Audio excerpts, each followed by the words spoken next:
wabarakatuh. Alhamdulillahirabbil alamin wassalatu wassalamu ala nabiyyina Muhammad wa ala alihi wa sahbihi ajma'in. Amma ba'd. Syukur kepada Allah Subhanahu wa taala yang telah memberikan kita begitu banyak nikmat, dan alhamdulillah dengan nikmatnya kita juga bisa bertemu di acara kali ini yang akan dibawakan oleh pemateri kita, Bang Rizal Wahid. Insya Allah sudah hadir ya Bang Rizal Wahid ya. Alhamdulillah, insyaallah. Masya Allah, alhamdulillah. Bang Rizal nih aneh manggilnya enaknya Bang Ustadz apa Bang Rizal? Bang aja, bagaimana Bang. nih? Manggil Bang aja biar siap. Siap nih, Masya Allah nih Ustadz kita nih, Ustadz muda. Alhamdulillah. Insya Allah kita akan mulai kajian kita kali ini. Sebelum kita mulai, ada beberapa yang akan disampaikan nih Bang Rizal. Boleh ya Bang Rizal ya? Tafadhol. Ya, Insya Allah. Jadi Insya Allah setelah ini akan kita dengarkan tilawah yang akan dibawakan oleh teman kita, yaitu Zain Islahi. Kemudian juga nanti akan ada materi dari Bang Rizal. Kemudian juga nanti setelah materi ada tanya jawab yang akan dibuka. Nah, bisa kirim tanya jawabnya via chat atau kayaknya baiknya via chat aja. Gitu ya, Isbat ya? Ya. Nah, jadi insya Allah untuk yang menanya juga nanti akan ada hadiah insya Allah dari kita, GK Jatim. Jadi semangat, siapkan pertanyaan-pertanyaan yang kira-kira bagus ya. Kemudian juga mau kasih tahu juga nih untuk teman-teman semuanya yang udah hadir, kita dari GK Jatim selain ada kegiatan kajian online seperti ini, kita juga ada donasi, kemudian juga bagi-bagi sembako untuk warga sekitar Jakarta Timur. Jadi yang mau ikutan untuk bagi-bagi sembako atau berbagi donasi kepada saudara-saudara kita yang kurang beruntung, mungkin bisa melihat IG-nya GK Jaktim gitu ya Bang Isbat ya? Ya, nah, bisa cek. Kalau di situ ada alamatnya, bagaimana transfer ke siapa, dan untuk siapa aja, itu dijelaskan insya Allah di GK Jaktim. Tapi insya Allah untuk memantapkan waktu yang kita miliki, insya Allah Akhi Zen udah hadir ya, insya Allah ya. Sudah. Masya Allah. Baik, kita awali sama-sama pertemuan kali ini dengan tilawah yang akan dibawakan oleh teman kita, saudara kita, Zain Islahi. Tafadhol, Ustadz. Bismillah. Assalamualaikum warahmatullahi wabarakatuh. Waalaikumsalam warahmatullahi wabarakatuh. Tapi sebelum kita mulai acara ini, alangkah baiknya kita memulai dengan tilawah. A'udzu billahi minasy syaithanir rajim. Bismillahirrahmanirrahim. Innal ladzina yatluna kitaballahi wa aqamus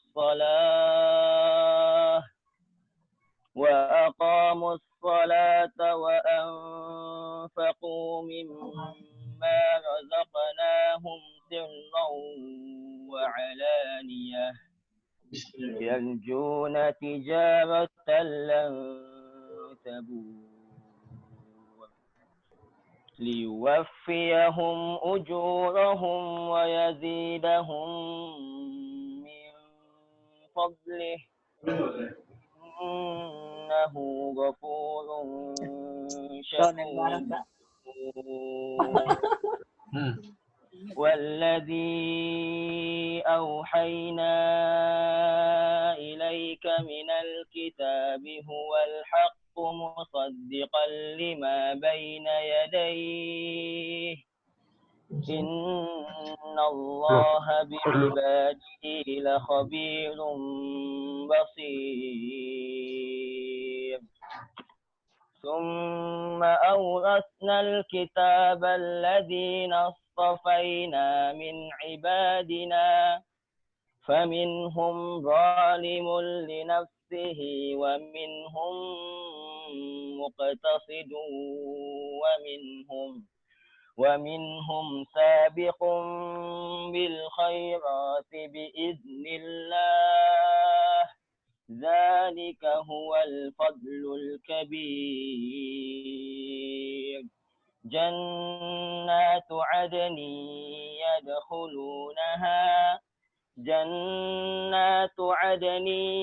يدخلونها يحلون فيها من أساور من ذهب ولؤلؤا ولباسهم فيها حرير وقالوا الحمد لله الذي أذهب عنا الحزن إن ربنا لغفور شكور الذي أحلنا دار المقامة من فضله لا يمسنا فيها نصب ولا يمسنا فيها لغوب والذين كفروا لهم نار جهنم لا يقضى عليهم فيموتوا ولا يخفف عنهم من عذابها كذلك نجزي كل كفور وهم يصطرخون فيها ربنا أخرجنا نعمل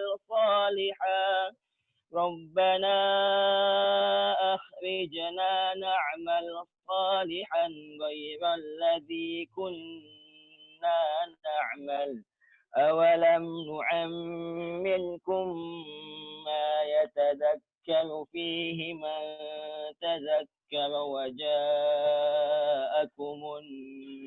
النذير فذوقوا فما للظالمين من نصير إن الله عالم غيب السماوات والأرض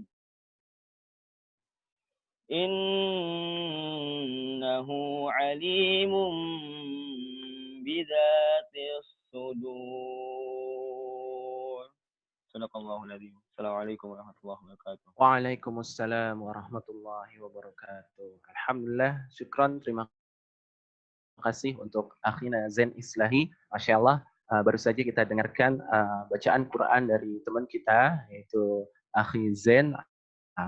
Mudah-mudahan yang membacakan, yang mendengarkan, mendapatkan banyak kebaikan. Kemudian insya Allah selanjutnya sebelum kita akan masuk nih ke kajian bareng Bang Rizal Wahid, Ana mau bacain dulu sedikit tentang rontonnya. Sebelum dibacain ronton, Ana ingetin lagi, insya Allah selama kajian ini diharap teman-teman tetap kondisi mic-nya dalam keadaan mute ya. Kemudian setelah ini akan ada materi dari Ustadz abang kita nih, Bang Rizal Wahid, yaitu tentang nuzulul Quran, deketin Quran, dapetin keberkahannya. Nah, insya Allah nih nanti akan dibawain materinya dengan pembawaan Bang Rizal Wahid. Kalau Anda nih sebelumnya udah pernah dengar nih Bang Rizal Wahid ngasih materi ini, Masya Allah. Jadi kata-katanya tuh dapet, masuk, dan berbobot. Insya Allah kali ini kajiannya bakalan seru juga bareng Bang Rizal Wahid. Insya Allah Bang Rizal Wahid akan bawain materi sampai kira-kira sekitar jam 16.50. Kemudian nanti ada sesi tanya jawab dan kemudian akan ditutup dengan doa oleh teman kita tadi, yaitu Akhi Zen, dan terakhir kita tutup sama-sama kajian kita. Mungkin kurang lebih itu, jadi tetap fokus. Kemudian juga diingetin lagi nih, siapin pertanyaan karena nanti bakalan ada hadiah dari kita untuk pertanyaan terbaik insya Allah. Mungkin itu aja. Langsung aja kita ke Bang Rizal Wahid nih. Gimana Bang Rizal Wahid? Udah siap ya sama Bang Rizal ya? Insyaallah. Masya Allah. Kalau mau tanya-tanya dikit boleh nggak Bang sebelum mulai ini? Boleh, Fadal. Biar lebih kenal dikit, biar lebih kenal lagi nih Bang. Kan kalau tak kenal maka ta'aruf gitu ya Bang ya? Masya Allah. Tapi insya Allah sih Bang Rizal nih udah ma'ruf sih. Jadi ya kita nanya-nanya lagi aja nih. Bang Rizal, dulu Bang Rizal nih sempat pesantren di Kuningan juga ya Bang ya?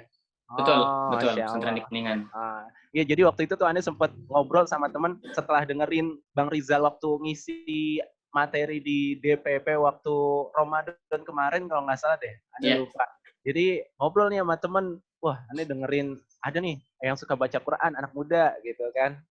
Cakep gitu kan. Siapa tuh? Ini apa Bang Rizal. Oh itu teman Anda waktu di Kuningan. Anda nggak tahu di Kuningan itu kan ada Husnul Khotimah, ada Al Multazam apa. Kalau Anda di Al Hikmah, Bang. Al Hikmah Bobos Oh, Masya Cirebon. Allah. Ya. Barakallahu fiik. Jadi kalau Bang Rizal waktu itu di Husnulnya apa di mana, Bang? Aneh saat SMP-nya di Husnul, terus SMA-nya itu nggak jauh dari Husnul juga, namanya Binaul Ummah, sekitar 15 menit dari Husnul. Masya Allah ya. Jadi alhamdulillah nih kesempatan banget bisa langsung ngobrol sama Bang Rizal Wahid. Ya.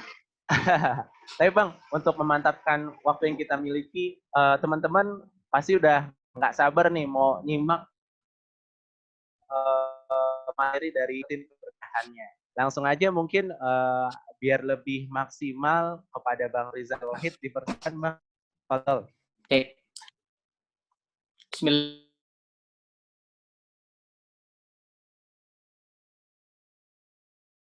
Wassalatu wassalamu ala Rasulillah wa ala alihi wa ashabihi wa mawalah wa la wahdahu la syarikalah wa asyhadu anna Muhammadan abduhu wa rasuluhu alladzi la nabiyya wa la rasula ba'dah.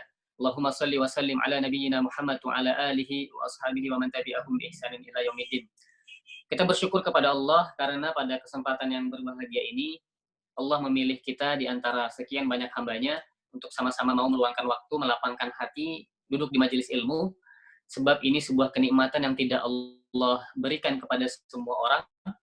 Ada orang-orang yang sudah masuk pertengahan Ramadan, itu dia masih disibukkan dengan sesuatu yang tidak bermanfaat bagi dirinya. Tetapi kita, Allah pilih di antara sekian banyak hambanya untuk mau meluangkan waktu kita tetap belajar ilmu syariat Islam, ilmu-ilmu agama. Mudah-mudahan ini pertanda dari Allah bahwa Allah ingin kita menjadi orang yang baik. Karena kata Rasulullah Shallallahu Alaihi Wasallam, ciri baiknya seorang Muslim itu adalah saat dia mampu meninggalkan sesuatu yang tidak bermanfaat bagi dirinya kepada sesuatu yang bermanfaat untuk dirinya.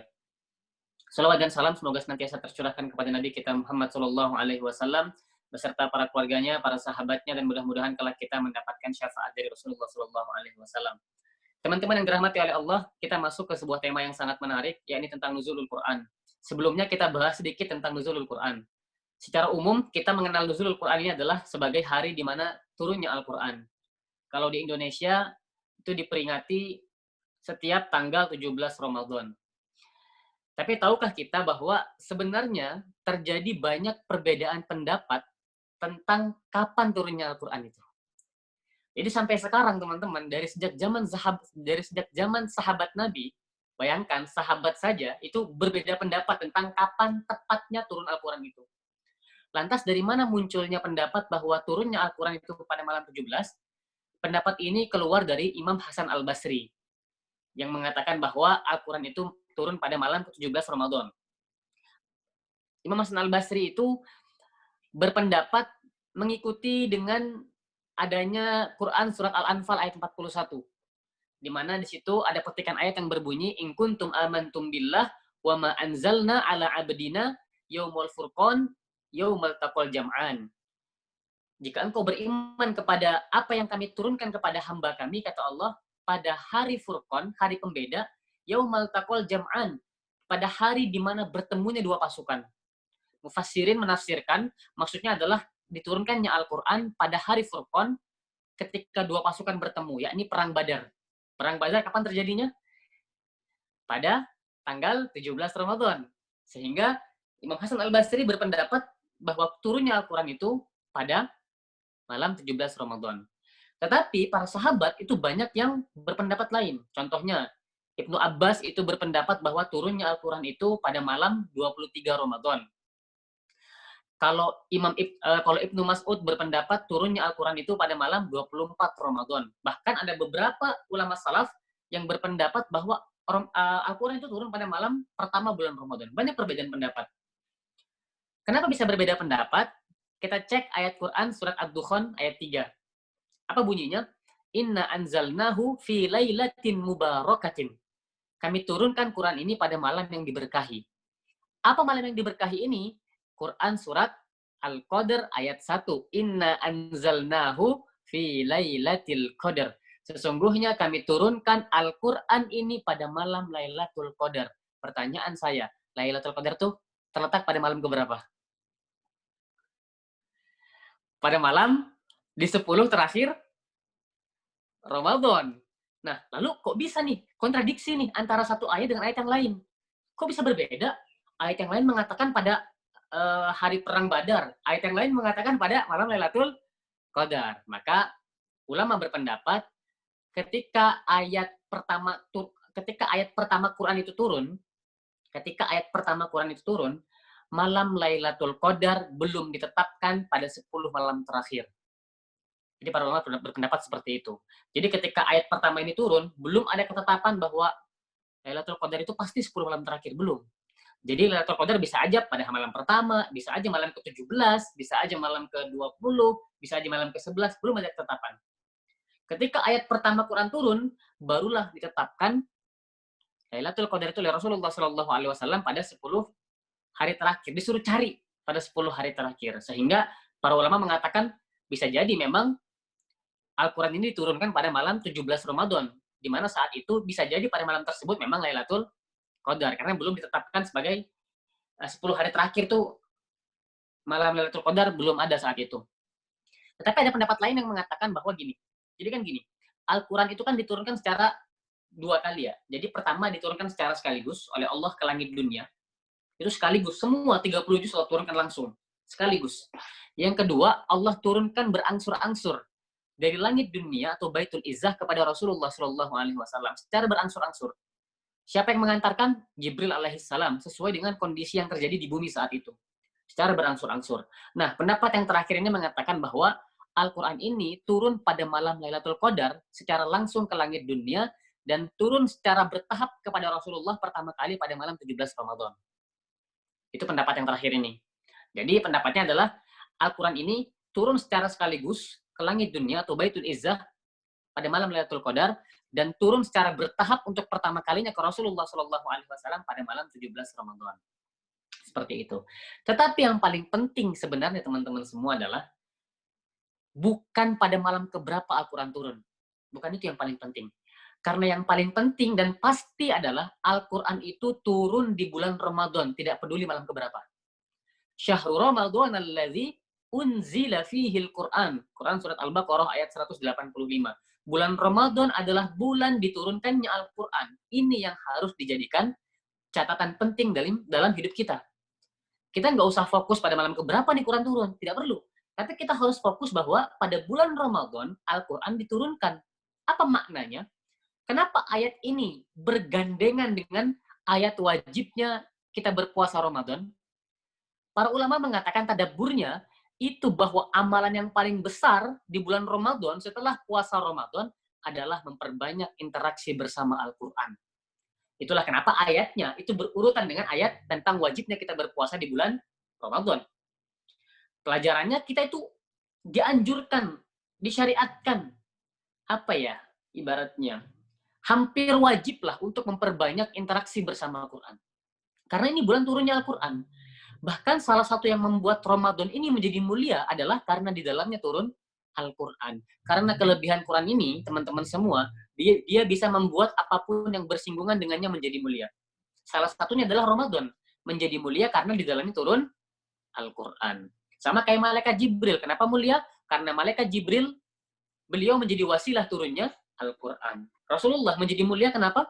Karena Rasulullah mujizatnya adalah Al-Quran. Al-Quran ini menyebabkan apapun yang bersinggungan dengan dirinya menjadi mulia. Jadi itu teman-teman. Memperingati nuzulul Quran, yang paling penting untuk kita tanya dalam diri kita adalah seberapa banyak interaksi kita bersama Quran di bulan Ramadan ini. Sekarang sudah masuk pertengahan. Idealnya, minimal, seburuk-buruknya, itu idealnya. Seharusnya hari ini teman-teman sudah baca setengah dari Al-Quran. Itu minimal seharusnya. Karena hari ini sudah setengah bulan Ramadan berlalu. Jangan-jangan teman-teman semua kita santai-santai, jangan-jangan di muka bumi ini hanya kita yang santai teman-teman. Bayangin, seandainya kita santai, nggak baca Quran, jangan-jangan di muka bumi ini hanya kita yang seperti itu teman-teman semua. Dan bayangkan, saat keluar dari bulan Ramadan, semua orang diampuni oleh Allah Subhanahu wa taala. Semua orang dilipat gandakan pahalanya oleh Allah Subhanahu wa taala. Semua orang dibukakan pintu surga oleh Allah Subhanahu wa taala kecuali kita, teman-teman. Bayangin, gimana? Kalau seperti itu, akan sangat menyesakkan dada kalau ternyata di dunia ini hanya kita yang lalai ketika bulan Ramadan. Bahkan malaikat Jibril, makhluk Allah yang mulia, mendoakan sesuatu yang buruk kepada orang-orang yang lalai di bulan Ramadan. Dan diaminkan oleh manusia yang mulia, yakni Nabi Muhammad SAW. Apa doanya, kata Jibril? Celakalah orang yang masuk ke dalam bulan Ramadan, lalu dia keluar dari bulan Ramadan, dosanya belum diampuni. Falam yukfarlah. Kata Rasulullah, amin. Bayangin. Maka itu penting bagi kita untuk difahami bahwa kita harus memperbanyak interaksi kita bersama Quran di bulan ini. Kenapa? Karena bulan ini bulan diturunkannya Al-Quran. Di luar bulan Ramadan saja, kita baca satu huruf, mendapatkan 10 kebaikan, apalagi kita membaca di bulan Ramadan. Pasti pahalanya berlipat-lipat kali. Allah lipat gandakan kebaikannya untuk kita semua. Nah, jadi kita evaluasi diri kita hari ini. Jadi kita itu sebagai umat Islam, jangan sampai terjebak dengan euforia. Kan itu yang terjadi sama kita kan? Ada maulid Nabi, kita rayakan. Boleh, silahkan aja. Tapi kita seringkali terjebak sama perayaan. Ada Isra Mi'raj, dirayakan. Betul nggak? Boleh, silahkan. Tapi seringkali kita terjebak dengan perayaan. Ada Nuzulul Quran, kita rayakan. Silahkan, boleh. Tapi seringkali kita terjebak dengan perayaan aja. Artinya apa? Kita rame hanya saat perayaannya saja.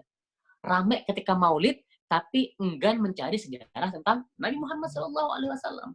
Ramai tentang Isra Mi'raj, tapi enggan mencari tahu apa pelajaran dari Isra Mi'raj. Ramai merayakan Nuzulul Quran, tapi enggan mencari tahu apa urgensi dari Nuzulul Quran. Itu seringnya kita seperti itu. Betul nggak? Kamu kayak bulan Ramadan misalnya. Masuk bulan Ramadan, kita rame nih, heboh. Sholat tarawih hari pertama rame. Kenapa di hari ke-10 sepi? Atau bahkan di hari ke-15 sepi? Karena kita terjebak dengan perayaan. Tidak memahami urgensi, tidak memahami adanya tujuan kenapa kita harus beribadah di bulan tersebut. Nah, jadi itu teman-teman ya prolog tentang Nuzulul Quran teman-teman semua ya. Yang paling penting bagi kita saat ini adalah bagaimana caranya kita memperbanyak interaksi kita bersama Quran. Sedangkan kita ikut yang mana? Udah, kita ikut yang umum saja. Di negara kita, turunnya Al-Quran itu pada malam 17 Ramadan. Ikut pendapatnya Imam Hasan Al-Basri. Tapi yang paling penting sekali lagi, kita memperbanyak bacaan Al-Quran kita. Ada yang bertanya, bagusnya ngafal, baca, mempelajari, atau baca tafsir nih, Kak, selama bulan Ramadan? Para ulama mengatakan yang paling dianjurkan selama bulan Ramadan adalah memperbanyak baca Qurannya. Itu yang paling dianjurkan. Memperbanyak bacaan Al-Qurannya. Karena nanti puasa dan Al-Quran itu saling berebut memberi syafaat kepada orang-orang yang rajin, dekat, dan mengerjakannya. Mengerjakan puasa, dekat dengan Al-Quran, maka puasa dan Al-Quran ini memberi syafaat nanti di yaumil akhir, insya Allah. Lalu kalau sudah tahu seperti itu, lantas apa nih tips dan triknya supaya kita bisa dekat dengan Al-Quran? Kan gitu pertanyaannya kan? Udah tahu nih, penting Quran. Nah, tipsnya gimana? Triknya gimana? Yang pertama, cari tahu alasan kenapa kita harus dekat dengan Quran. Karena gini teman-teman semua, kalau teman-teman nggak punya alasan kenapa harus dekat dengan Quran, maka teman-teman akan berhenti di tengah jalan. Contoh sederhana nih, yang orang Jakarta misal. Kalau saya suruh nih, antum jalan dari rumah antum ke Monas, mau nggak? Anggaplah rumah antum itu di Kalibata misalnya. Suruh jalan ke Monas, kan lumayan tuh, mau nggak? Pasti nggak mau kan, kenapa? Ngapain? Saya suruh jalan, nggak jelas banget, nggak ada alasannya. Tetapi kalau saya bilang kayak gini, antum jalan ke Monas dari Kalibata. Kalau antum berhasil, anak kasih uang 1 miliar. Mau nggak? Mau. Kenapa? Karena ada alasan yang mendasari dia harus jalan tuh kenapa gitu. Ada alasan kenapa dia harus jalan dapat uang 1 miliar. Sama kayak kita berinteraksi bersama Quran. Kita harus tahu kenapa kita harus bersama Quran. Kalau ini terjawab, insya Allah kita akan mempunyai alasan yang kuat sehingga kita bisa bergerak dengan alasan yang jelas. Kenapa kita harus dekat dengan Quran? Saya bantu teman-teman semua untuk menjabarkan alasan kenapa harus dekat dengan Quran. Yang pertama, tadi sudah saya sampaikan di awal bahwa apapun yang bersinggungan dengan Quran itu pasti mulia. Rasulullah, malaikat Jibril, bulan Ramadan, malam Lailatul Qadar, semuanya mulia karena ada kaitannya dengan Quran. Yang kedua, karena Al-Quran ini merupakan sumber keberkahan. Dalilnya apa? Quran surat Al-An'am ayat 155. Wa hadza kitabun anzalnahu mubarakun fattabi'uh. Dan ini adalah kitab yang kami turunkan, kata Allah, penuh dengan keberkahan. Maka ikuti. Penuh keberkahan. Dan kita sebagai makhluk hidup, sebagai manusia terutama, butuh banget dengan yang namanya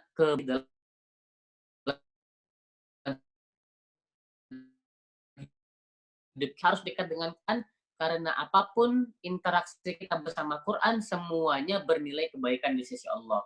Baca Quran dapat syafaat di hari kiamat. Iqra'ul Quran fa innahu ya'ti yaumal qiyamati syafi'an li ashabi. Terus baca Quran dapat pahala 10 kebaikan satu hurufnya. Apa dalilnya? Rasulullah Shallallahu Alaihi Wasallam bersabda, "Man qara'a harfan min kitabillah falahu bihi hasanatun wal hasanatu bi asyri amsalihha."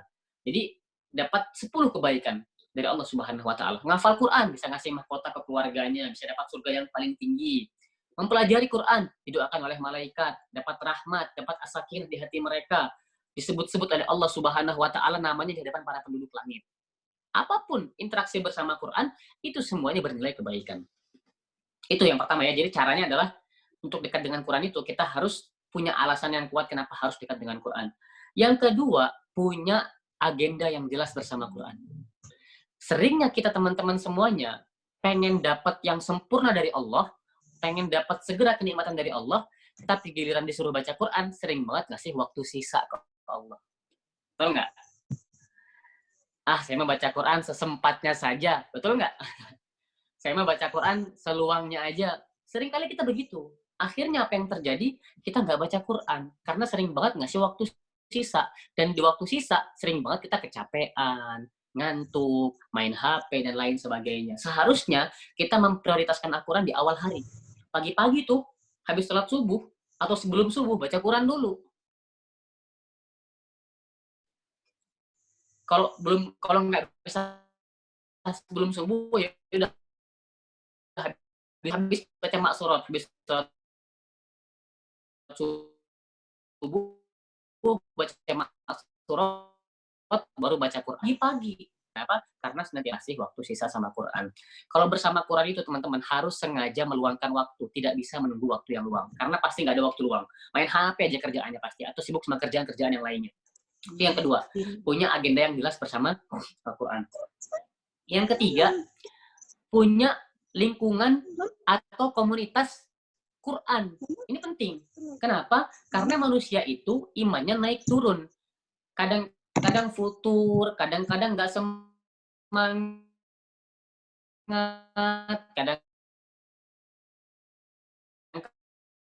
kadang kecapean.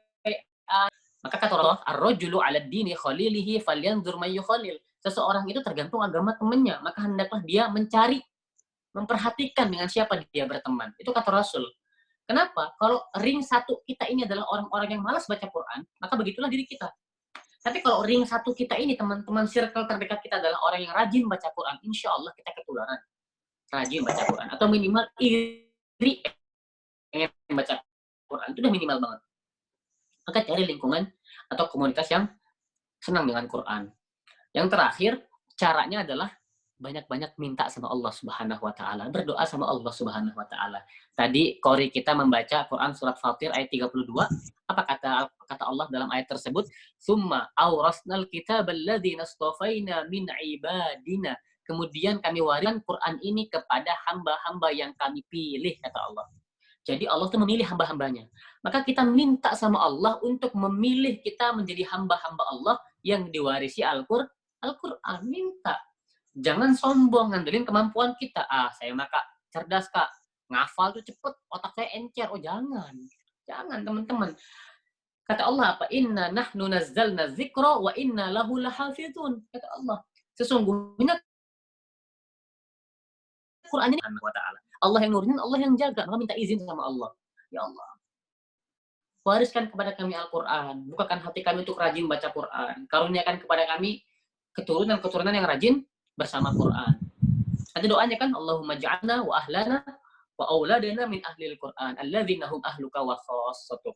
Atau ada doa yang umum, Allahumma irhamna bil Quran waj'alhu lana imama wa nura wa huda wa rahmah. Allahumma dzakirna minhu ma nusina wa 'allimna minhu ma jahilna warzuqna tilawatahu wa tadabburahu wa hifdzahu ana al-laili wa atrafan nahar waj'alhu hujjatan lana la hujjatan alaina ya rabbal alamin. Minta sama Allah. Seringkali kita tuh sombong, mintanya kalau udah kepepet, betul nggak? Udah kepepet.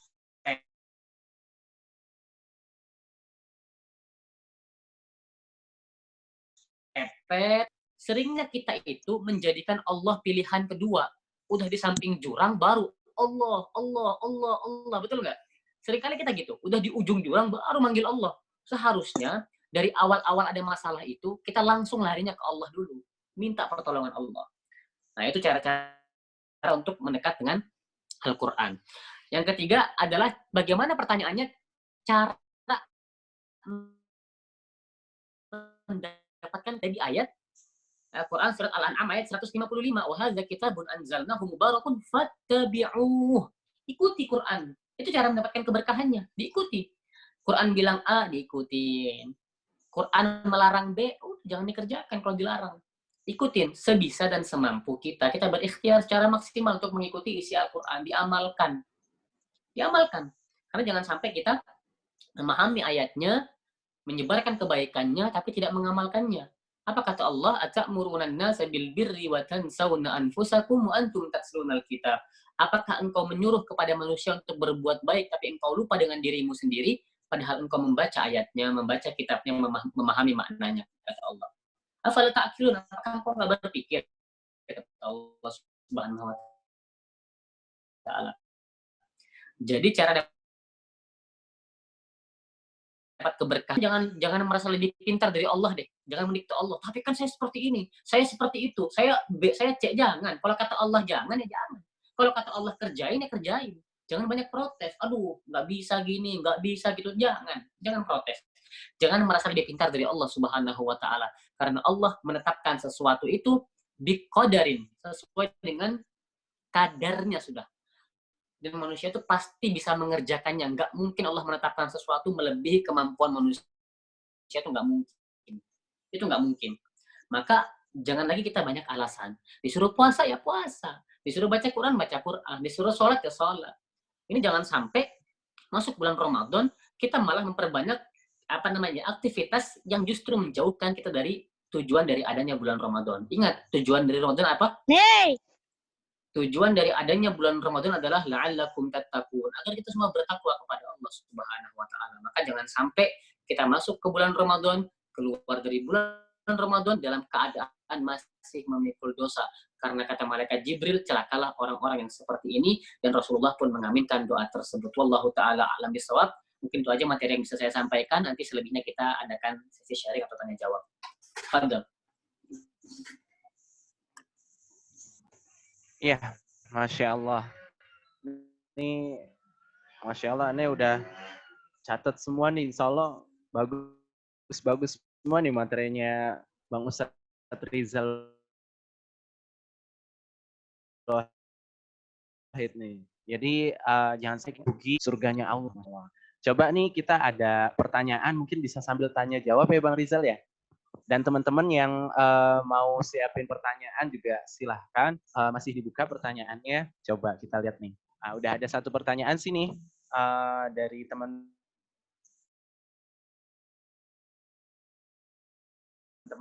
kita nih.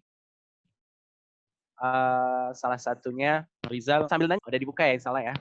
Jadi pertanyaannya gini nih Bang Rizal, gimana caranya seimbangin murojaah dan tilawah di bulan Ramadan ini? Jadi caranya gimana nih biar kita hafalan kita tetap termurojaah, kemudian tilawah kita juga tetap lancar. Cara seimbangin ini kira-kira tips triksnya dari Bang Rizal gimana nih kira-kira? Bismillah. Kita tadi ingat dengan ucapan Imam Hasan al-Banna. Beliau mengucapkan apa? Al-wajibat aktsaru minal awqat. Jadi kewajiban itu lebih banyak daripada waktu yang tersedia. Caranya gimana nih menyeimbangkan antara murojaah Al-Quran dengan membaca Al-Quran? Caranya adalah dengan memiliki tadi agenda yang jelas. Karena kalau teman-teman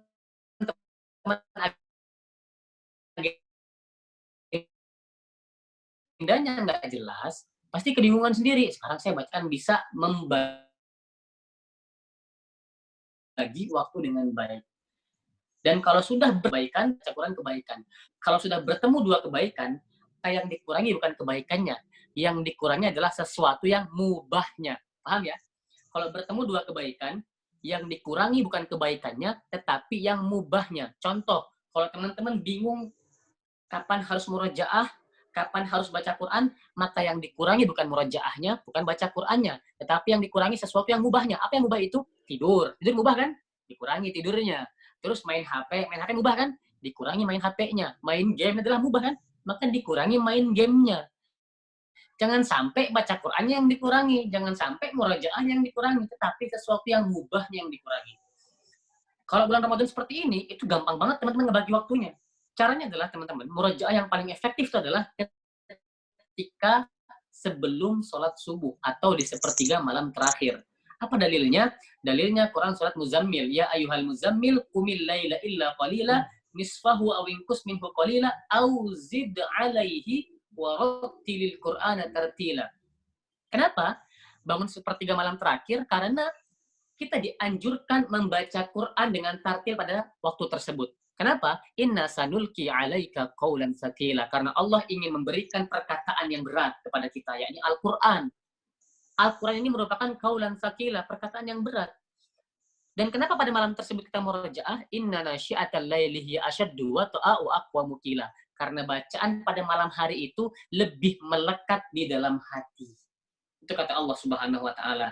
Makanya waktu murojaah yang paling bagus tuh diusahakan sepertiga malam terakhir sebelum salat subuh. Kalau di luar Ramadan mungkin susah, insya Allah ketika Ramadan gampang. Kenapa? Karena kita harus bangun sahur. Tinggal titip ke orang rumah, ke ibu, Bu, kalau bangun masak, bangunin saya juga ya, pengen sholat malam sekaligus murojaah. Seperti itu.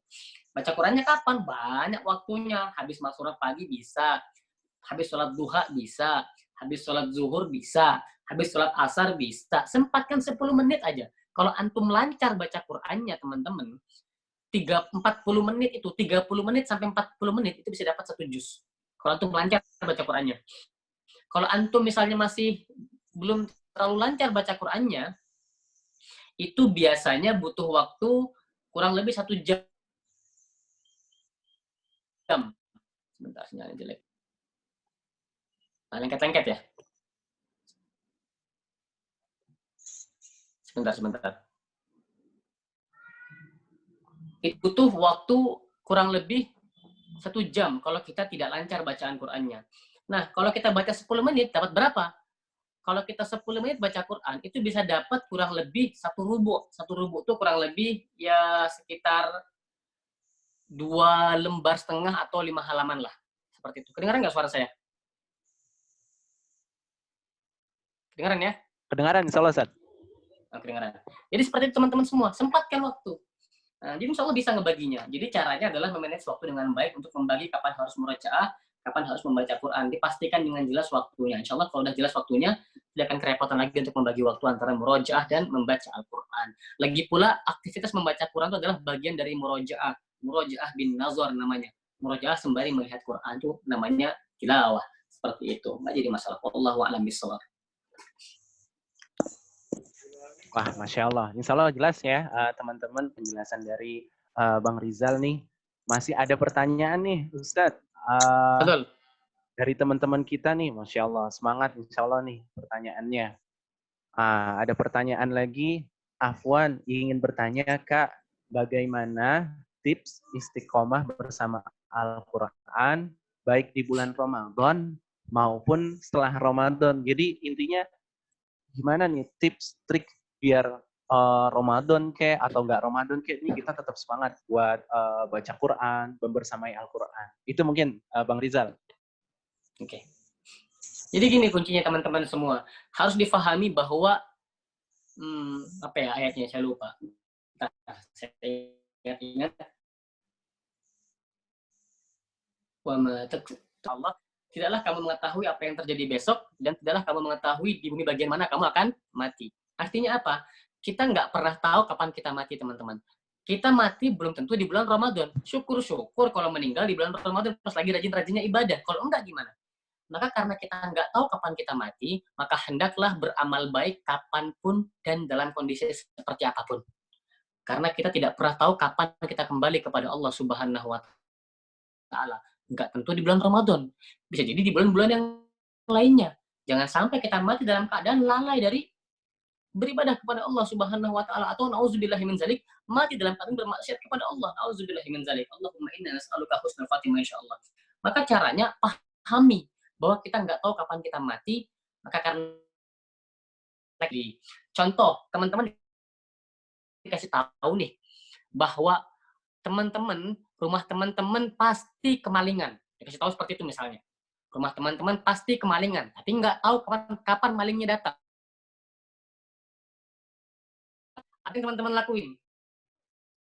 Apa yang dilakuin? Kita pasti siaga setiap hari, betul nggak?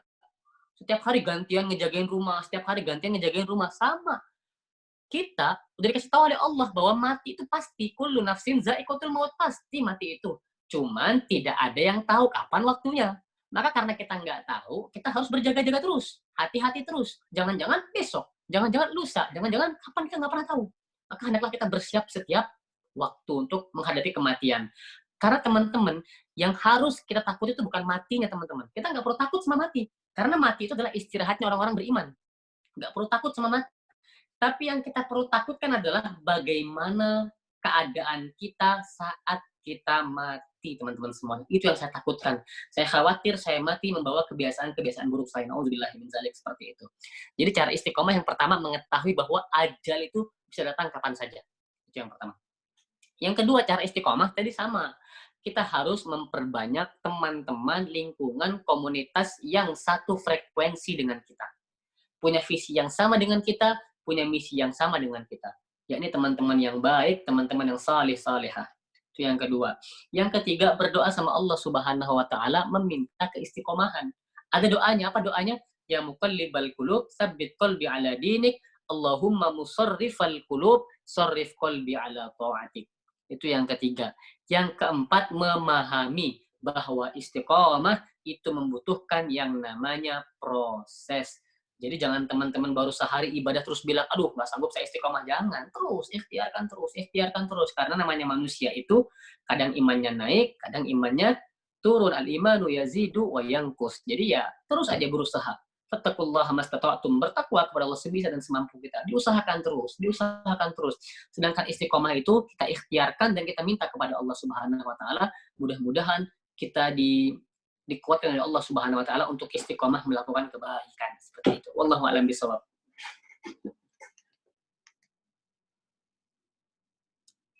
Ya, Masya Allah. Syukran Bang Rizal. Ini masih dalam sesi tanya jawab nih kita nih. Sekali lagi ngingetin sama teman-teman, nih masih ada yang baru bergabung juga nih Bang Rizal. Jadi ini kita sekarang ada di sesi tanya jawab. Jadi yang baru hadir mungkin bisa ngambil faidah dari pertanyaan-pertanyaan teman yang udah nyimak tadi. Nah, ini ada pertanyaan lagi mungkin. Pertanyaan banyak nih, lumayan Bang Rizal. Kita pilih aja ya. Fadal. Ada yang menarik. Nah, ini bismillah, izin bertanya Kak, apa tolak ukurnya kita sudah bisa mengajak orang lain untuk berbuat kebaikan? Dikala mungkin kita sendiri, intinya ya, di kita sendiri suatu yang baik ini belum kita maksimalkan gitu. Jadi kira-kira gimana? Kebayang nggak Bang Rizal pertanyaannya nih? Jadi kan emang kita disuruh untuk menyampaikan kebaikan, tapi jangan sampai kita jadi orang yang kabur maktan nih. Nah, dia nanya nih, apa tolak ukurnya kita itu tuh udah bisa ngasih atau share kebaikan? Nah, mungkin nih orang masih ragu gitu, Bang. Gitu. Saat antum tahu bahwa dakwah itu kewajiban umat Islam, maka saat itulah antum sudah boleh berdakwah kepada orang lain. Dan antum harus memahami ikhwati fillah. Hasan Al-Basri mengatakan, seandainya seseorang itu harus sempurna untuk berdakwah, pastilah tidak ada orang yang berdakwah selain Rasulullah Shallallahu Alaihi Wasallam. Karena namanya manusia, teman-teman, jauh dari kesempurnaan. Tapi ingat, kita harus membedakan mana namanya dakwah, mana yang namanya ceramah. Antara dakwah dan ceramah adalah dua hal yang berbeda. Ceramah bagian dari dakwah, sedangkan dakwah maknanya jauh lebih luas lagi. Untuk dakwah, teman-teman tidak harus punya ilmu yang segunung, amalan yang sempurna, nggak harus. Tetapi untuk ceramah, teman-teman butuh ilmunya, teman-teman butuh melakukan amalan terlebih dahulu. Karena namanya ceramah itu kan di depan mimbar, di depan kajian-kajian taklim, di depan banyak orang dan lain sebagainya. Tapi yang namanya dakwah, teman-teman SMS ke temannya atau chat temannya, jangan lupa termalam tahajud dan lain sebagainya, itu adalah bagian dari dakwah. Antum ingatkan mereka baca Quran, antum share di story antum, jangan lupa baca Al-Kahfi hari Jumat, itu adalah bagian dari dakwah. Ringan teman-teman semuanya, tapi ingat, dakwahnya jangan dibumbui dengan dakwah-dakwah modus syariah ya teman-teman semuanya ya. Yang namanya dakwah diusahakan dengan jalan yang baik. Karena dakwahnya adalah sesuatu yang mulia. Jangan sampai ikhwan, wah saya mau dakwah nih. Akhirnya dia chat akhwat. Assalamualaikum ukhti. Jangan lupa bukanya pakai yang manis. Seperti Ana. Ini bahaya sekali ini. Ini bahaya. Ini kan bahaya. Ukhti jangan lupa sebelum berbuka berdoa dulu. Untuk kebaikan kita berdua. Ini kan bahaya. Harusnya antum dakwah itu kan hal yang mulia. Maka lakukanlah dengan cara-cara yang mulia. Maka buat tadi yang bertanya, apa barometernya? Kalau antum sudah tahu kewajiban berdakwah, antum bisa membedakan mana yang hak, mana yang batil, antum sudah boleh berdakwah. Tetapi ingat, dakwah itu bukan harus ceramah. Jangan gara-gara seperti ini antum tiba-tiba datang ke mimbar, taklim, antum langsung ceramah ke banyak orang. Nah, itu butuh ilmu. Untuk ceramah itu butuh ilmu. Kita butuh ilmu syariah yang basic dan lain sebagainya, karena kita menceramahi banyak orang. Jangan sampai kita mengatakan sesuatu yang tidak ada ilmunya pada diri kita. Tetapi sekedar dakwah-dakwah sederhana, ngajak orang kepada kebaikan, contoh jangan lupa wudhu sebelum tidur dan lain sebagainya, ini adalah hal yang bisa dilakukan oleh semua orang. Jangan nunggu sempurna, karena kewajiban kita semua adalah berdakwah, mengajak orang kepada kebaikan. Wallahu a'lam bishawab. Masya Allah, Alhamdulillah. Nah, ini kita masih tanya jawab nih teman-teman. Insya Allah kita masih punya waktu. Jadi yang mau bertanya, nah ini masih ada lagi. Ini terkesan sepele tapi emang perlu ada pembahasannya sini Bang Rizal.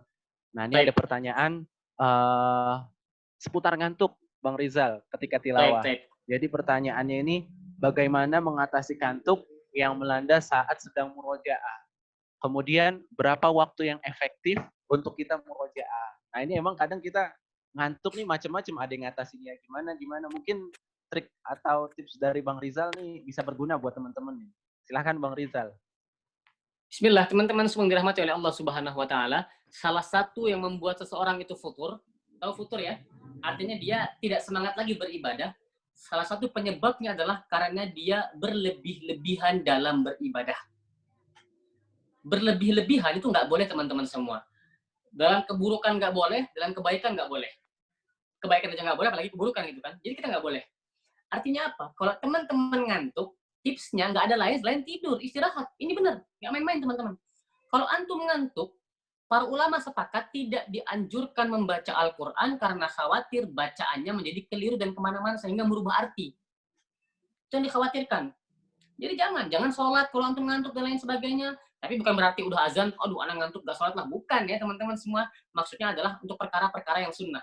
Kalau perkara wajib nggak ada toleransi. Kalau wajib kerjakan. Tapi untuk perkara-perkara yang sunnah dianjurkan, itu teman-teman jangan memaksakan diri. Bahkan ada para sahabat itu yang dia sholat, dia memasang tali di belakang punggungnya. Ada dalam sebuah hadis diriwayatkan, ada seorang sahabat itu dia sholat, saking inginnya sholat malam, dia memasang tali di belakang punggungnya biar nggak jatuh. Ditegur oleh Rasulullah SAW, disuruh beristirahat. Artinya apa? Kita harus memberikan hak tubuh kita. Jangan memaksakan diri. Kalau ngantuk, ya tidur. Bahkan ada yang bilang seperti ini. Kalau ngantuk, ambil wudhu. Nah, ini keliru. Gini teman-teman semua. Wudhu itu tidak menghilangkan ngantuk. Justru wudhu itu menambah rasa kantuk. Kok bisa? Nah, penasaran ya? Kok bisa? Karena orang banyak keliru kan. Kalau ngantuk, wudhu aja. Percaya sama saya teman-teman, wudhu tidak menghilangkan ngantuk, tetapi wudhu justru makin membuat Anda nyaman untuk tidur. Kok bisa? Coba antum cek. Wudhu itu sunnahnya apa? Wudhu itu sunnahnya apa? Sunnah untuk sebelum tidur. Kenapa Rasulullah menganjurkan sebelum tidur kita untuk berwudu? Karena agar tidurnya dalam keadaan bersuci, nyaman, dan tenang. Jadi wudhu itu teman-teman membuat kita nyaman, tenang, rileks untuk istirahat. Seperti itu. Kalau antum berwudhu, lagi ngantuk nih wudhu, makin nyaman tidurnya teman-teman, makin seger buat tidur. Seperti itu. Jadi bukan berwudhu. Kalau antum ngantuk, tidur, istirahat, pasang alarm. Jangan lama-lama tidurnya. Misal nih lagi baca Quran nih, diniatkan, ya Allah, saya capek banget, ya Allah, saya pengen istirahat sebentar, diniatkan bangun lagi. Misal dalam hati berazam, saya istirahat 15 menit, pasang alarm. 15 menit lagi bunyi. Gak apa-apa, ini ikhtiar kita. Kalau 15 menit masih nggak bangun juga, ya udah. Berarti itu hak tubuh kita untuk istirahat seperti itu. Yang penting ada ikhtiarnya, diniatkan dalam hati dengan azam yang kuat, lalu pasang alarm misalnya, atau minta titip teman atau orang tua. Misalnya, Abi, Umi, bangunin abang ya, 10 menit lagi mau istirahat bentar. Boleh seperti itu. Istirahat kalau antum tidur, jangan dipaksakan. Karena kalau antum memaksakan, nanti akan hadir kebosanan-kebosanan, merasa terbebani, merasa berat dengan tuntutan ibadah ini, seperti itu. Anda seperti itu, kalau ngantuk ya tidur, nggak neko-neko yang lain-lain. Karena itu yang paling efektif. Orang ngantuk disuruh ngapain? Tidur. Obatnya tidur, nggak ada yang lain. Betul nggak? Antum orang ngantuk suruh baca Quran, itu akhirnya nggak jelas bacaannya. Atau malah terpaksa, sehingga merasa terbebani. Padahal agama ini adalah agama yang mudah. Tidak boleh memperberat para pengikutnya, seperti itu. Itu yang pertama. Yang kedua, berapa lama waktu murojaah? Tergantung kebutuhan antum. Antum sakit pusing biasa. Bagaimana perawatannya? Kan di rumah aja kan perawatannya kan minum paling paracetamol atau Panadol dan lain sebagainya. Tapi kalau antum sakitnya sakit berat, kanker misalnya, bisa nggak di rumah aja perawatannya? Kan nggak bisa. Harus ke rumah sakit, butuh biaya yang besar dan lain sebagainya. Pengorbanannya makin besar. Artinya apa? Sesuaikan dengan kebutuhan antum. Bagaimana kualiti hafalan antum. Semakin sekarat kualitas hafalannya, maka semakin banyak waktu yang dibutuhkan buat murojaah. Maka ceklah diri antum bagaimana kualitas hafalan antum. Kalau hafalan antum dalam taraf yang bagus, ya sudah, murojaah normalnya saja. Tetapi kalau hafalan antum sudah sekarat banget, maka ditambah waktu murojaahnya, ditambah pengorbanannya, ditambah dosis pengobatannya. Seperti itu. Wallahu a'lam bishawab. Masya Allah, Alhamdulillah, mantap nih. Insya Allah semua teman-teman bisa terjelaskan dan bisa termotivasi nih. Ini teman-teman kita banyak yang baru datang nih Bang. Salah satunya ada Hasan nih. Wah, Hasan. Ini dari Padang nih, jauh-jauh nih. Nyimak nih. Sehat Hasan? Masya Allah. Masya Allah, Alhamdulillah. Ya, sambil nyimak Hasan, ada yang mau ditanya enggak? Ini mumpung ada Bang Rizal Wahid nih. Kira-kira Hasan mau nanya apa nih? Hasan? Lagi mikir-mikir Bang. Siap.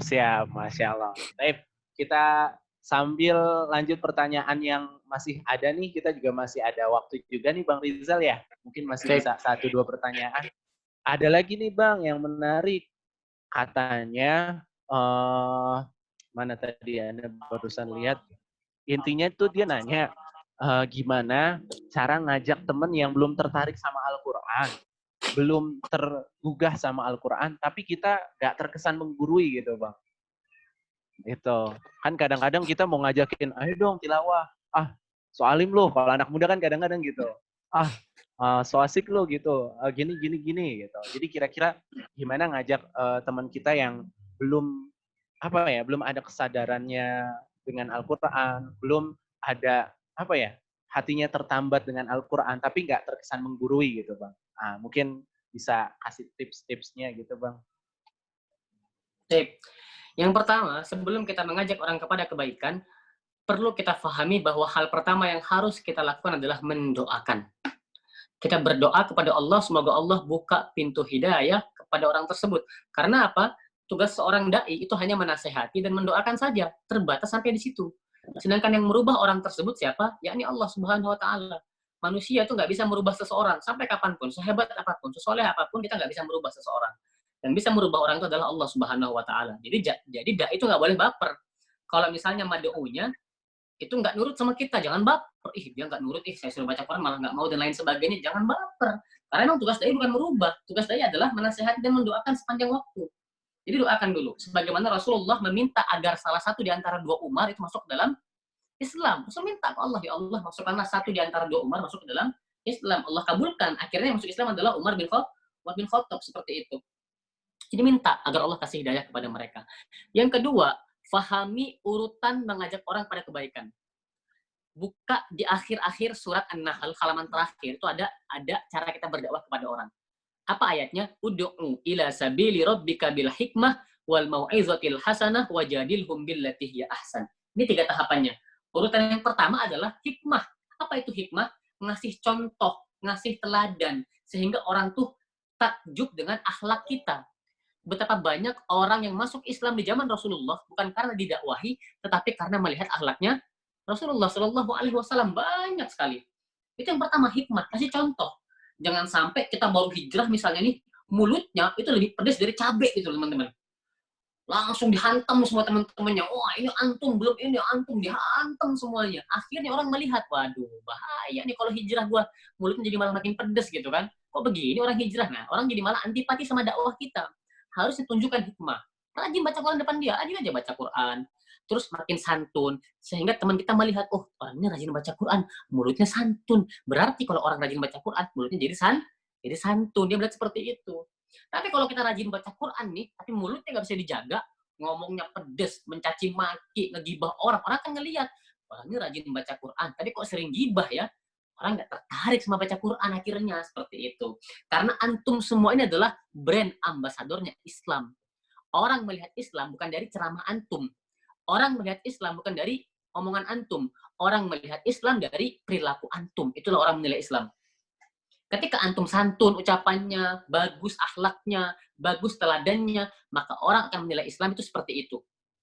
Coba kalau nggak percaya, sering nggak teman-teman melihat seseorang berbuat buruk pakai atribut Islam? Misal ada orang jilbaban, bersikap tidak senonoh dan lain sebagainya. Apa yang kena? Islamnya kan, jilbabnya yang kena. Apa kata orang? Ya, berjilbab kok malah kayak gitu sih, bener nggak? Siapa yang disalahin? Jilbabnya. Padahal bukan salah jilbab, salah orangnya. Tapi kenapa jilbab yang disalahin? Karena kita itu membawa produk namanya Islam. Kalau orang melihat kita buruk, maka orang akan melihat orang lain, maka orang akan menilai Islam itu buruk, seperti itu. Jadi jangan sampai kita membawa nama buruk bagi agama kita ini, seperti itu teman-teman semuanya. Hikmah, cara yang baik ngajak orang itu. Contohkan dengan teladan, santun dalam berucap, sering menolong orang. Sehingga dia tertarik, oh ya Allah, orangnya rajin baca Quran, mulutnya juga santun, akhlaknya bagus, rajin menolong, tertarik dengan dakwah kita. Yang pertama. Yang kedua, mau'izatil hasanah. Ucapan yang baik. Ingat, hasanah, baik, bagus. Jangan sampai niatnya menasehati, tapi justru malah manasin hati. Saya ulangi. Jangan sampai niatnya menasehati, tapi justru malah manasin hati. Nasihatnya serampangan gitu. Perhatikan adab-adab ngasih nasihat. Apa adab-adabnya? Di waktu yang baik, di saat yang baik, dalam kondisi yang baik. Jangan orang kena musibah langsung diceramahin. Wah, insya Allah ditolak ceramahin teman-teman. Contoh, ada orang kehilangan uang nih. Orang kehilangan uang, dia curhat sama kita. Anak kehilangan uang nih, gimana ya? Langsung kita ceramahin nih teman-teman. Wah, antum kurang sedekah nih. Nah, itu nggak tepat waktunya. Nggak tepat waktunya untuk kasih nasihat teman-teman. Karena ngasih nasihat pun butuh waktu yang baik, momen yang baik, dalam kondisi yang baik. Jangan orang kena musibah malah diceramahin. Orang kena banjir malah dibilang, ini azab Allah. Karena antum jarang sholat. Akhirnya orang malah antipati sama dakwah kita. Harusnya jangan dinasihati terlebih dahulu. Maka cari momen yang tepat kapan memberikan nasihat yang baik kepada orang lain itu. Yang ketiga, jadilhum billati hiya ahsan. Debatlah dengan cara yang paling baik. Maksudnya apa? Debatnya itu kalau memang dibutuhkan. Debat-debat ilmiah, bukan debat kusir di kolom komentar Instagram, teman-teman. Ini kita sering banget debat di kolom komentar Instagram nih. Yang satu bilang kunut, yang satu bilang nggak kunut, yang satu bilang yang satu bilang tarawih 23, 20, atau bilang 8, ribut di kolom komentar. Ngapain teman-teman? Orang malah antipati sama kita teman-teman. Tidak semua yang berbeda dengan kita tuh harus diperdebatkan teman-teman, tidak usah. Barangkali memang hati kita yang terlalu sempit seperti itu. Jadi caranya seperti itu. Dengan hikmah, dengan nasihat yang baik, dengan debat ilmiah kalau dibutuhkan. Jangan terbalik, malah debat duluan. Itu terbalik teman-teman. Seringnya kita terbalik ya. Ngasih hikmah enggak, ngasih nasihat yang baik enggak, debatnya iya. Belum apa-apa udah debat duluan nih. Itu nggak boleh, ini nggak boleh. Belum apa-apa udah debat. Akhirnya orang malah anti dengan dakwahnya kita. Pelan-pelan aja. Contohkan dulu aja. Contohkan dulu. Insya Allah nanti Allah yang memberikan dia hidayah. Karena Allah memberikan hidayah kepada orang yang dikehendaki. Dan Allah menutup hidayah kepada orang yang Allah kehendaki. Seperti itu. Wallahu ta'ala alam bisawab. Masya Allah. Jelas banget nih insya Allah nih. Jadi dengan hikmah, dengan akhlak. Yang pertama tadi dengan doa tentunya nih teman-teman ya. Jadi kita doain dulu, kita kasih lihat akhlak yang baik itu kayak gimana. Kemudian juga dengan insya Allah dengan hikmah itu teman kita bisa tanpa kita ngomong, tanpa kita berdebat, insya Allah dia bisa mengikuti dengan baik. Masya Allah. Wah, ini kayaknya makin seru aja nih Bang Rizal nih. Dan insya Allah teman-teman juga menarik nih. Katanya lanjut bang, katanya gitu. Jadi kebanyakan tanya jawabnya yang seru nih. Mantap banget nih Masya Allah. Ini ada pertanyaan yang menarik juga nih Bang. Yang kayaknya emang pertanyaan ini hanya bisa dijawab untuk orang yang udah berkeluarga Bang. Kayak Bang Rizal Wahid ini. Masya Allah. Ini pertanyaannya padahal dari orang yang belum berkeluarga gitu Bang. Cuman ngeliatnya lucu gitu kan. Dia belum berkeluarga, husnuzonnya mungkin beliau nanti ketika berkeluarga ingin melakukan ini. Jadi pertanyaannya, mau nanya nih Bang, bagaimana menyikapi hafalan Al-Quran ketika sudah berkeluarga gitu. Kan keluarga kan punya istri, punya anak, mencari nafkah. Nah ini bagaimana menyikapi hafalan Al-Quran kita ketika sudah berkeluarga, Masya Allah. Silahkan Bang Rizal. Maka antum bertugas mencari pasangan yang punya visi sama dengan antum dari sejak sebelum menikah. Itu caranya. Karena bahagianya antum atau tidak bahagianya pernikahan antum dimulai sejak pertama kali antum memilih calon. Itu awalnya di situ. Jadi antum pilihlah calon yang bisa seimbang dengan antum. Makanya dalam Islam itu dianjurkan yang sekufu, setara dengan kita. Satu visi misi, sama pemikirannya, sama keilmuannya, sama hartanya dan lain sebagainya. Agar apa? Agar di masa yang akan datang tidak terjadi sesuatu yang tidak diinginkan, seperti itu. Maka teman-teman semua, caranya dari sejak awal, pilihlah pasangan atau calon pasangan yang punya visi sama dengan kita. Sehingga nanti setelah selesai menikah, tidak akan mengurangi sedikit pun aktivitas kita bersama Quran, karena dia paham. Tapi kalau enggak, dia cemburu sama Quran ntar. Wah, baca Quran mulu, kapan sama sayanya? Gitu kan, ini orang nggak paham berarti gitu loh. Tapi kalau orang ini paham, calon pasangan kita paham, dia justru menolong atau bahkan mengingatkan. Misalnya, Bang, kok belum baca Quran? Kok belum murojaah? Kok belum tilawah? Dia akan mengingatkan, karena visinya sama. Membangun keluarga yang Qurani. Maka carilah pasangan yang punya pemikiran yang sama dengan kita. Dan seharusnya berkeluarga itu tidak menjadikan kita malah justru merasa terbebani. Ingat, jangan justru membuat kita merasa terbebani, karena nikah itu ibadah. Nikah itu ibadah, ngafal itu ibadah. Dan nggak mungkin ibadah yang lain membaratkan ibadah yang lain itu nggak mungkin. Mereka bisa berkolaborasi, bisa saling berjalan beriringan. Tinggal bagaimana caranya tadi di awal kita punya agenda yang jelas. Punya apa ya, kokoh, ideologi yang jelas gitu, idealis sama target-target kita gitu. Kita punya target habis subuh baca Quran misalnya, habis maghrib murojaah dan lain sebagainya, jangan berubah. Tetapkan sebelum nikah seperti itu, sudah nikah pun seperti itu. Insya Allah kalau antum sudah istiqomah, sudah biasa, nggak akan jadi halangan teman-teman semuanya. Karena tuh nggak kerja 24 jam, karena antum kerjakan cuma paling sehari berapa sih, paling lama 8 jam sampai 12 jam kan. Kalau lembur, nggak mungkin 24 jam kerja terus, kan nggak. Ada waktu kita bersama Al-Quran. Maka ingat pesan saya, carilah pasangan yang punya impian sama dengan kita, punya visi sama dengan kita, punya fikroh yang sama dengan kita. Karena gini teman-teman semuanya, banyak di antara kita itu ketika mau menikah, ketika kita berkunjung ke rumah calon atau kita ditanya oleh calon, itu pertanyaan yang pertama keluar justru adalah pertanyaan yang nggak penting. Misal aktivitasnya apa, misalnya pekerjaannya apa, penghasilannya berapa. Ini adalah pertanyaan yang nggak urgent teman-teman. Kalau antum mau nyari calon, pertama kali nih untuk tahu dia ini orang berkualitas atau enggak, nih saya kasih tahu tipsnya. Kalau antum pengen tahu calon antum ini punya quality atau enggak, antum langsung tanya visi pernikahan dia apa. Langsung tanya di awal. Kalau orang berkualitas, pasti jelas visi misinya. Kalau orang berkualitas. Tapi kalau orang nggak jelas, ditanya apa visi pernikahan antum? Ya udahlah, jalanin aja. Ntar gimana Allah aja. Ini orang nggak jelas ini. Orang nggak punya impian ini. Orang nggak punya target ini. Orang nggak punya target dan nggak punya impian. Jangan dinikahin orang-orang seperti ini, seperti itu kan. Nah, kalau antum yang sekarang belum punya visi misi, siapkan dari sekarang. Jangan nunggu punya calon dulu, Kak. Belum punya calon, Kak. Nggak usah nyiapin. Nggak bisa. Siapkan dari sekarang. Siapkan dari sekarang, dikejar dari sekarang. Sehingga nanti ketika sudah menikah, tinggal nyicil aja gitu loh, teman-teman. Tinggal menapaki step-stepnya aja. Jelas gitu loh. Nah, seperti itu ya, teman-teman ya. Jadi caranya gimana ya? Udah, cari yang sevisi dan semisi dengan kita. Lantas bagaimana kalau udah terlanjur menikah sama yang sekiranya belum paham dan lain sebagainya, kembali ke jalan dakwah tadi. Kita doakan, semoga pasangan kita paham. Yang kedua, terus dikasih pengertian. Bersabar, teman-teman. Karena suami yang bersabar sama istrinya pahalanya besar, sebaliknya istri yang bersabar sama suaminya pahalanya juga besar banget. Karena menikah itu mengajarkan kita untuk sabar dan sadar. Apa maksudnya? Sabar dengan kekurangan pasangan dan sadar bahwa kita memiliki kekurangan juga seperti itu. Wallahu a'lam bishawab.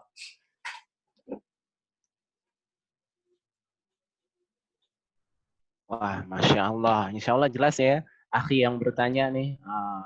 Jadi Bang Rizal tadi sudah menjelaskan bagaimana tuh ya apa yang ditanyakan tadi, menyikapi hafalan Quran ketika kita sudah berkeluarga. Nah, salah satunya ketika di awal cari pasangan yang udah mengerti bahwa kita itu punya visi misi yang sama, yaitu menjadi keluarga Quran misalnya. Ini lama-lama jadi kajian pranikah nih Bang Rizal nih. Kayaknya Bang Isbat kayaknya setelah ini bikin kajian lagi nih sama Bang Rizal nih, cakep nih kajian pranikah nih. Udah pada menjurus ke sana pertanyaannya nih. Gimana Bang Isbat? Atau Bang Isbat mau nanya dulu nih. Bang Isbat ada yang mau ditanyain kan nih seputar Quran atau seputar mungkin kalau Bang Isbat pertanyaannya beda nih Bang Rizal. Ini pertanyaan bagaimana mendapatkan istri yang menghafal Quran nih, mungkin pertanyaan kita ya Bang Isbat ya. Beda sesi itu ntar. Oh ntar, di belakang ya Bang Isbat. Lanjut Jun. Masya Allah, nih nggak terasa nih mungkin udah jam 5:07 nih Bang Rizal nih.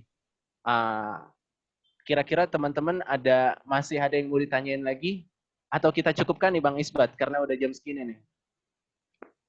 Insya Allah yang dijelaskan sama Bang Rizal nih, Ustadz kita nih cukup jelas, cukup menarik dan lugas nih jawabannya. Anda juga jadi terinspirasi nih dari apa yang disampaikan oleh Bang Rizal Wahid. Insya Allah kita bisa ngambil banyak manfaat dari pertemuan ini. Insya Allah kita mendapatkan keberkahan, mendapatkan keutamaan-keutamaan yang tadi dijelaskan oleh Bang Rizal. Orang yang bukan, jadi setiap yang dilalui sama Al-Quran itu insya Allah mendapatkan kemuliaan. Sampai orang yang membacanya juga ya Bang Rizal ya. Khairukum man ta'allamal Qur'an wa 'allama. Insya Allah yang terbaik itu adalah orang yang belajar Al-Quran dan mengajarkan. Masya Allah. Ini kayaknya kita cukupkan karena memang sudah semakin sore nih ya Bang Isbat ya. Insya Allah nanti mungkin ada sesi-sesi berikutnya dengan tema-tema yang lebih menarik. Insya Allah mudah-mudahan, insya Allah juga mudah-mudahan kita bisa bertemu lagi nih di Ramadan berikutnya dengan Bang Rizal Wahid. Siap Bang Rizal kira-kira kalau masih bareng GK Jaktim atau dengan teman-teman GK nih siap insya Allah ya Bang ya? Insya Allah. Siap tuh Bang Isbat katanya kalau mau ngisi lagi insya Allah nih Bang Rizal Wahid. Asik nih insya Allah nih. Tapi kalau gitu sama-sama kita cukupkan pertemuan kali ini. Insya Allah teman-teman juga cukup jelas. Sekali lagi terima kasih banyak Bang Rizal Wahid. Mudah-mudahan apa yang disampaikan bisa menginspirasi pemuda-pemuda Jakarta, bisa memberikan banyak tumbuh semangat. Sore ini tambah tumbuh lagi semangat bersama dengan Al-Quran.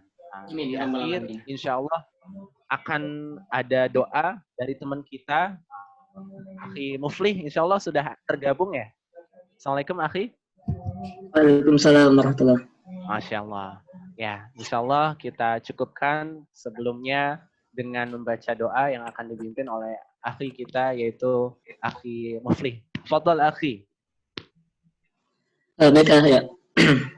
Jazakallah pada moderator dan Ustadz Rizal Wahid yang telah menyampaikan materinya yang luar biasa, dan teman-teman semua yang telah bergabung di forum ini. Baik, sebelum kita akhiri acara pada sore hari ini, marilah kita bermunajat kepada Allah di waktu yang insya Allah mustajab untuk melayangkan doa.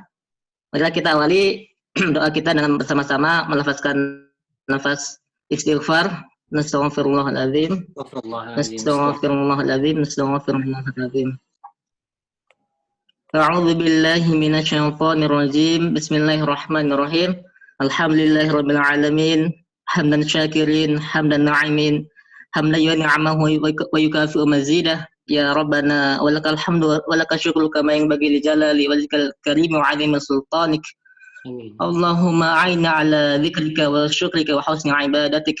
Allahumma inna na'udzubika min 'ilmi la yanfa'u min qalbi la tasma'u min da'wati la yustajabu laha. Allahumma inna nas'aluka 'ilman nafi'an katsira wa 'amalan shalihan maqbulan wa rizqan halalan thayyiban. Allahumma inna nas'aluka ridhaka wal jannah wa na'udzubika min syakhatika wan nar. Allahumma inna nas'aluka salamatan fid din wa afiyatan fil jasad wa ziyadatan fil ilmi wa barakatan fi rizqi wa taubatan qabla al maut wa rahmatan 'inda al maut wa maghfiratan ba'da al maut. Allahumma hawwin 'alaina fi syakaratil maut wan najata minan nar wal ahfa 'inda al hisab. Allahumma rzuqna lailatal qadar. Allahumma ij'alna min ahlil Qur'an. Allahumma arhamna bil Qur'an waj'alhu lana imaman wa nuran wa hudan wa rahmah. Allahumma dzakirna minhu ma nasina wa 'allimna minhu ma jahilna warzuqna tilawatahu ana al-laili wa atrafan nahar waj'alhu lana hujjatan la hujjatan 'alaina ya rabbal alamin. Allahumma ahsin 'aqibatana fil umuri kulliha wa ajirna min khizyi dunya wa 'adzabil akhirah. Allahumma rafa'na hadzal bala wal waba wal fitnah min baladina hadza Indonesia khassah wa min buldanil muslimin 'amah bi rahmatika ya arhamar rahimin. Allahumma inna hadza iqbalu lailik wa idbaru naharik wa aswadun 'atika faghfir lana. Allahumma innaka ta'lamu anna hadhihi al-qulub qad istamat ala mahabbatik wal taqat ala ta'atik wa tawahhadat ala da'watik wa ta'ahadat ala nushrati sari'atik wa asqillahumma rabitataha wa 'adi muddaha wahdiha subulaha wa mna'ha bi nurika alladhi la yahbu wasrah suduraha bi faydil iman bik wa jamil tawakkul 'alaika wa ahyiha bi ma'rifatik wa mitha 'ala shahadati fi sabilik innaka ni'mal maula wa ni'man nasir. Rabbana zalamna anfusana wa illam taghfir lana wa tarhamna lanakunanna minal khasirin. Rabbana atina fid dunya hasanah wa fil akhirati hasanah wa qina adzabannar. Subhana rabbika rabbil izzati amma yasifun, salamun alal mursalin, alhamdulillahi rabbil alamin. Amin amin ya rabbal alamin. Syukran akhi